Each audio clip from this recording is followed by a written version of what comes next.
न बदिया वेद क्या जाने, न बदिया वेद क्या जाने, मुझे दिल की बीमारी रे, मुझे दिल की बीमारी रे, मुझे दिल की बीमारी रे, मुझे दिल की। जहाँ में हर कहीं हर सू आ रचना વર્ષો પહેલા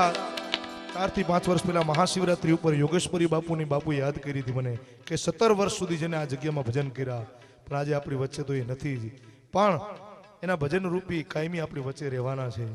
યોગેશ્વરી બાપુ હું અને રામદાસજીએ પહેલી વખત આ રચના અમે મહાશિવરાત્રી